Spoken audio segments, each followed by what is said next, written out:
خود قندھار گئے۔ وہ روزنامہ جنگ کے لیے بطور کالم نگار کام کیا کرتے تھے اور اس سے پہلے وہ ٹائم میگزین کے لیے بھی اپنی خدمات انجام دے چکے ہیں، جبکہ بی بی سی اردو اور بی بی سی پشتو کے نمائندے بھی رہے ہیں۔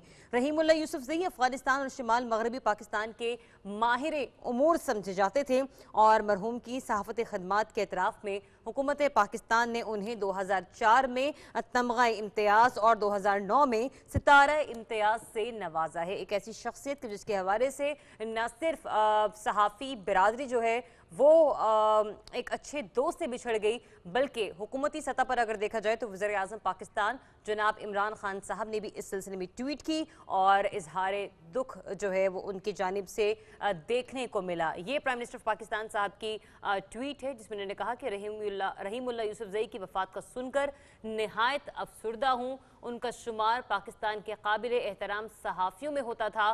وہ ایک رائے ساز تھے اور ان کی تحریریں جو تھیں وہ بھرپور تحقیق سے بھری ہوئی ہوتی تھی، بھرپور تحقیق پر مبنی ہوا کرتی تھی۔ میری دعائیں اور میری ہمدردیاں ان کے اہلِ خانہ کے ساتھ ہیں۔ تو وزیر اعظم پاکستان نے بھی گہرے رنج اور دکھ کا اظہار کیا۔ ساتھ ہی ساتھ میں یہ کہوں گی کہ پاکستان کی ٹیم، پاکستان ٹیلی ویژن نیوز بھی ان کے اہل خانہ کے غم میں برابر کا شریک ہے۔ بے شک اللہ غریق رحمت کرے اور جو سوگواران ہیں ان کو صبر عطا فرمائے۔ ناظرین بڑھتے ہیں آگے، ایک اور خبر کل ہم تک پہنچی۔ کوشش تو یہ تھی کہ اس خبر سے جڑے کرداروں کو بھی شو کی زینت بناتے، کچھ وجہ تھی کہ وہ نہ آ سکے، تو آپ سے شیئر کرتے ہیں ڈیٹیلز کہ جب قانون حرکت میں آتا ہے تو پھر ملزم بچ نہیں پاتا۔ ایک ایسا واقعہ کل ہوا ہے لاہور میں۔ ایک چھوٹی بچی بچھڑ گئی تھی اپنے والدین سے اور ایک شخص نے اسے اغوا کرنے کی کوشش کی۔ اسے رکشے میں بٹھا کر وہ لے جا رہا تھا، لیکن وہاں پر موجود ایک اے ایس آئی یعنی ڈیوٹی پر مامور اے ایس آئی شاہد، جب اس نے یہ دیکھا، شک ہوا اس کو کچھ گڑبڑ ہے، شک ہوا اس رکشے کو دیکھ کر، اس بچی کو دیکھ کر، اس کے تاثرات بھانپ لیے اس نے، تو پھر اس نے پیچھا کیا۔ اسے جب یقین ہو گیا کہ واقعی یہ شخص مشکوک ہے جو پولیس کانسٹیبل کو دیکھ کے پریشان بھی ہو رہا ہے، اور پھر ایک جگہ پر وہ رکشہ چھوڑ کر بھاگ گیا۔ پھر وہ بچی جب اس اے ایس آئی شاہد نے اس سے سوال جواب کیے، اس سے نام وغیرہ پوچھا، اس کے پیرنٹس سے متعلق بات کی، پھر سرچ کیا تو الحمدللہ اس کے پیرنٹس بھی مل گئے، جو کہ بڑی ایک اچھی بات ہے۔ تو یہ خبر بھی شیئر کرنے کا مقصد کیا تھا کہ ہم اپنے آس پاس جو واقعات ہیں بڑی نظر رکھنی چاہیے۔ جب بھی آپ یہ دیکھیں آپ کے آس پاس، چاہے وہ رکشہ ہے، بائک ہے، گاڑی ہے، بس ہے، کچھ بھی ہے ایسا، کوئی بھی بچہ اگر آپ کو لگے کہ وہ پریشان ہے، رو رہا ہے یا آپ کو انکمفرٹیبل لگے، تو آپ نے اسے اگنور نہیں کرنا۔ یہ مت سوچئے کہ اپنے پیرنٹس کے ساتھ ہے، اپنی فیملی کے ساتھ ہے، ہو سکتا ہے گم ہو گیا ہو، ماں باپ کی نظر نہ رہی ہو۔ ہم یہ نہیں کہہ رہے کہ بعض اوقات ماں باپ لاپرواہی سے کام لیتے ہیں، عموماً ایسا ہوتا تھا جب بھی ہم کبھی شاپنگ مالز میں جاتے ہیں، آپ خریداری میں مصروف ہوتے ہیں، بچہ کھیلتا چاہے بڑا ہو چاہے چھوٹا ہو، چیزیں دیکھتے دیکھتے آگے چلا جاتا ہے، تو وہ اس میں پھر یہ ہوتا ہے کہ اسے نہیں پتا واپسی کا راستہ کیا ہے، بس وہ جو چھوٹی سی معصوم سی شخصیت کو وہ جو ایک ننھا سا راستہ نظر آ رہا ہوتا ہے وہ وہاں پر چلنا شروع کر دیتے۔ تو میں پھر یہی کہوں گی جو کہ شعیب نے بھی کہا کہ اپنے آس پاس کے لوگوں کا جو ہے وہ خیال رکھیں، اور اسی خیال کے سلسلے میں ایک امپورٹنٹ دن بھی ہے کہ خودکشی سے بچاؤ کا عالمی دن آج منایا جا رہا ہے دنیا بھر میں۔ آج پاکستان سمیت دنیا بھر میں خودکشی کی روک تھام کا عالمی دن منایا جا رہا ہے، اور عالمی ادارہ صحت یعنی کہ WHO کے مطابق دنیا بھر میں ہر سال 10 لاکھ افراد اپنی زندگی کے خاتمے کی کوشش کر بیٹھتے ہیں۔ خودکشی کی روک تھام کے عالمی دن کو منانے کا مقصد ہی یہی ہے کہ خودکشی کے واقعات کی روک تھام کے لیے عوامی شعور اجاگر کرنا ہے۔ ایک رپورٹ کے مطابق بتایا جاتا ہے کہ ہر روز دنیا بھر میں 3000 افراد خودکشی کی کوشش کرتے ہیں، اور خودکشی کرنے والوں میں 15 سے 44 سال کی عمر کے لوگوں کی زیادہ تعداد شامل ہے۔ بالکل، جب بات خودکشی کی ہو رہی ہے تو اس کے خلاف کام کرنے والی جو عالمی تنظیم ہے international association for suicide prevention IASP، اس کا کہنا ہے کہ دنیا بھر میں ہر سال 10 لاکھ سے زائد لوگ خودکشی کرتے ہیں، اور ان کی تعداد جنگوں، دہشت گردی کے واقعات اور قتل کے نتیجے میں ہلاک ہونے والوں کے مقابلے میں زیادہ ہے۔ تو اب اس کی کئی وجوہات ہوتی ہیں۔ جو ماہر نفسیات ہیں وہ یہ کہتے ہیں کہ خودکشی کے جو 90% انسیڈنٹس ہیں ان کا تعلق ڈپریشن سے ہوتا ہے۔ ایک محتاط اندازے کے مطابق پاکستان میں سال بھر میں 5000 سے زائد لوگ خودکشی کرتے ہیں اور اس رجحان میں اضافہ ہو رہا ہے. ایسے میں جب اضافے کی ہم بات کرتے ہیں تو پاکستان میں کچھ علاقے ایسے ہیں جہاں پر واقعی یہ رجحان بہت زیادہ ہے, جیسے کہ چترال. پاکستانی ماہرین نفسیات کے مطابق جو بڑھتی ہوئی سماجی اور معاشی مشکلات ہیں انہوں نے اس صورتحال کی سنگینی میں مزید اضافہ کر دیا ہے, جو بالآخر ڈپریشن میں تبدیل ہو جاتا ہے. ماہرین یہ بھی کہتے ہیں کہ مایوسی خودکشی کے عوامل میں سے ایک ہے, چونکہ انسان جتنا ذہنی دباؤ کا شکار ہوتا ہے اس میں مایوسی اور نا امیدی اتنی زیادہ بڑھ جاتی ہے. اب اس کے سد باب, اس رجحان کے سد باب کے لیے کیا کیا جا سکتا ہے؟ علم, آگہی, اس میں اضافہ کرنا اور ان افراد کی مدد کرنا جو ڈپریشن سے لڑ رہے ہیں. بالکل آپ نے درست بات کی ہے کہ ڈپریشن ایک ایسا معاملہ ہے, ایک ایسی بیماری ہے جو ہم اپنے پیاروں سے شیئر نہیں کر پاتے, لیکن ہمارا یہ فرض بنتا ہے کہ ہم اسے محسوس کریں اور دیکھیں کہ کیا ہمارے ارد گرد رہنے والے لوگ کسی ڈپریشن کا شکار تو نہیں ہیں. اور اس کے بارے میں یہ بھی کہا جاتا ہے کہ ڈپریشن کے حوالے سے لوگ اس کو عموماً نیگیٹیوٹی کی طرف لے کر چلے جاتے ہیں کہ یہ تو ڈپریشن کا شکار ہے, he has some psychotic issues, she has some psychotic issues.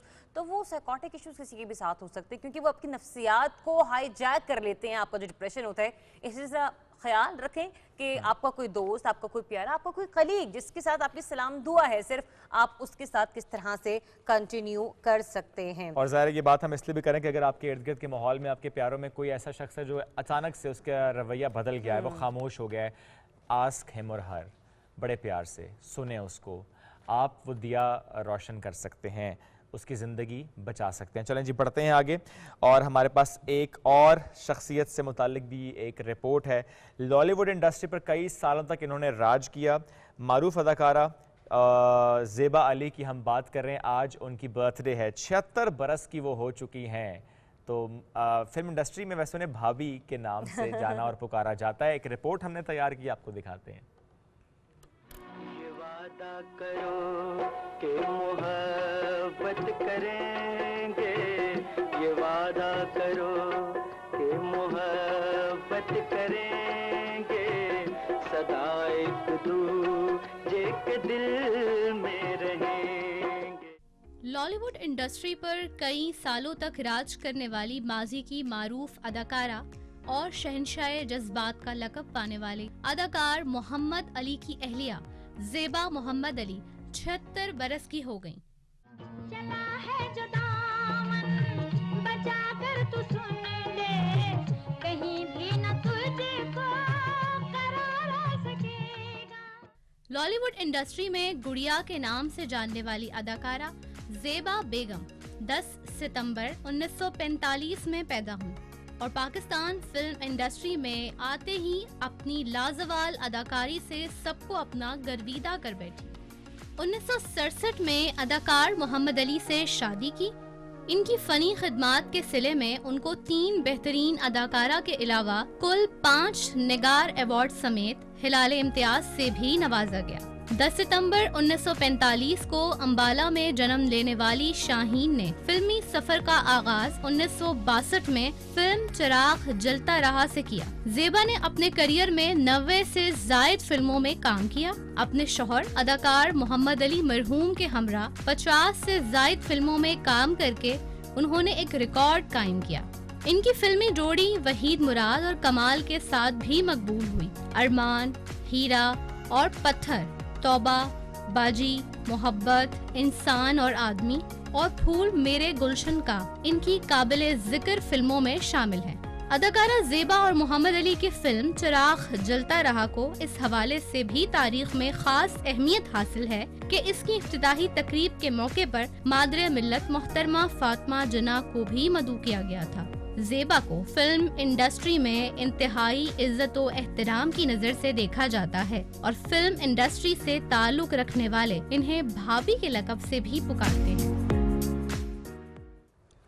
جی تو یہ رپورٹ آپ نے دیکھی اور ہماری بہت ساری نیک تمنائیں اور خواہشات جو ہے ان کے ساتھ ہیں کہ اللہ تعالیٰ ان کو صحت و تندرستی عطا فرمائے اور ان کی آنے والی زندگی میں ان کو بے پناہ خوشیوں سے انہیں نوازے. اور جس کی آج برتھ ڈے اس کے لیے ہیپی برتھ ڈے. بالکل بالکل بالکل. اور ہم نے تو کہا ہے, میں تو نمبر پہ سے شیئر کیا ہے, اگر آپ کی برتھ ڈے ہے کسی کی بھی ہے تو کال کرے, ہم آپ کو صبح پاکستان کے پلیٹ فارم سے آپ کی برتھ ڈے وش کریں گے. بٹ اینی ویز آگے بڑھتے ہیں, بات کرتے ہیں ماہ سفر کے حوالے سے. آج 2 سفر المظفر ہے اور ہم نے گزشتہ روز بھی سلسلے میں آپ سے بات کی تھی کہ کچھ لوگوں کے متس ہیں, کچھ لوگوں کے